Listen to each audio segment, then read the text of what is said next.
What's up? Going to the store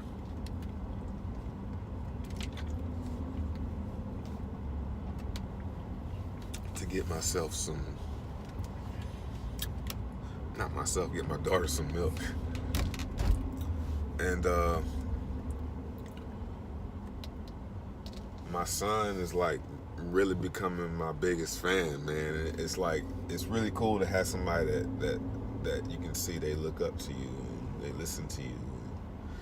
It's a really cool feeling to feel that love, that kind of love, that unconditional love. It's a lot that happened this morning so far. And it's only like 10 o'clock.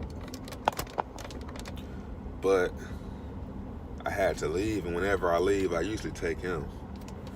Because he always starts to act like, because he see me as soon as he sees me putting on my shoes, he knows that it's time for me to go. It's time to go.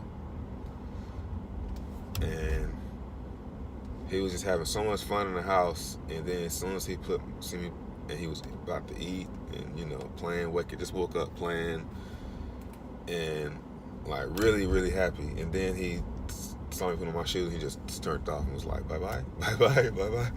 And I'm like, man. But anyway, as I was walking out, I'm walking towards the door with my back to him, and I'm like, I know he's gonna start crying, I know he's gonna start, whining and wanting to go. But I just put my head down and just kept walking. And I was like, to him, it probably looks like I'm just leaving him, but to me, it was like me doing it for his own good. Like, I had to do things.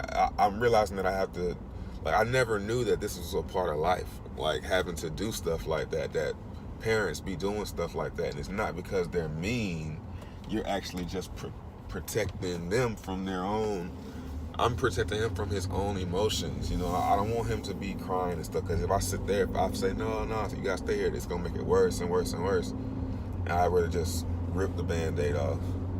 And I feel like, I don't know, maybe that's not the right thing to do. Maybe it makes him tougher.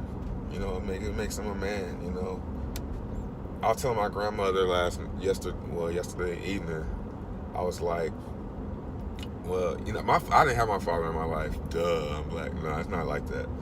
My father died when I was 2.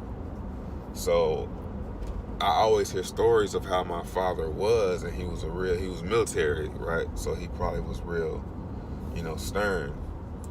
And I wish I had that in my life. And now I feel like sometimes I channel my father. I channel his energy, and because I'm a part of him, so I know I can kind of feel how he was like. Because I feel like when they describe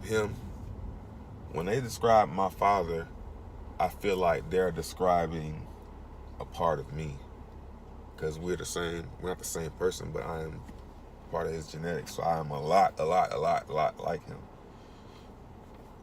Duh. You know what I mean? Of course I'm going to be a lot like him, because I was created by him. So I feel like him.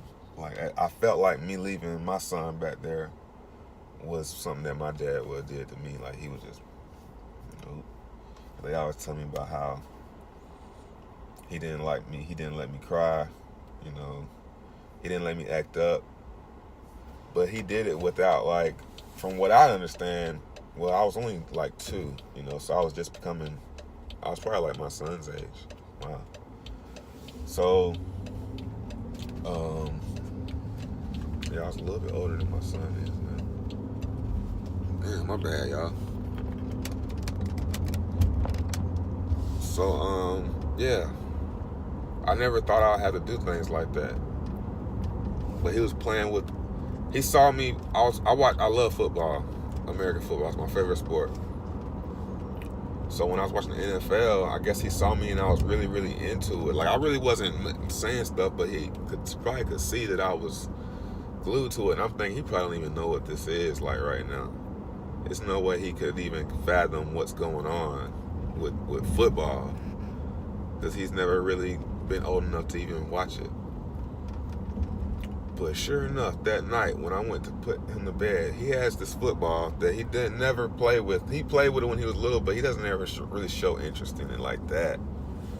But man, we went into his room to go ready to go to bed, and he ran to the football, started picking it up and throwing it. And I could believe it, but at the same time, I just couldn't believe it. I was like, wow. He knows that, like, how do you see the ball on the screen? Like, how does he know that? It's really crazy, man. And, you know, they say, I think what it is kids are smarter than we think. Obviously. That's the obvious. But I think that how they are is because we're always smart. We just forget. You know, I think we're smart. And we're probably as knowing as we are now. But our memory sucks. I think that's what it's more about. I think we're always kind of, you know, but our memory is so bad that we don't remember how smart were all along. You know, we probably smart the entire time. We just can't remember. I can't remember when I was 2. But from what I can remember, if I think back to my oldest memory,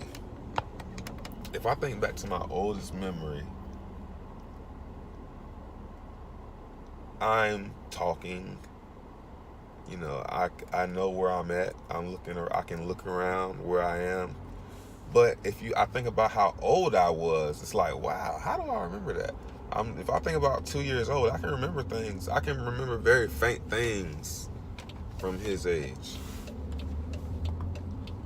But the point is, I know what I'm looking at. You get what I'm saying? I know. This nigga high as hell. Like, I can see a TV and know that's a TV in that memory. Or maybe I just put the image of what I imagined it would look like from other memories. It can get about crazy. So yeah, I just wanted to express that to someone who wouldn't talk back. Because that's what this channel is for.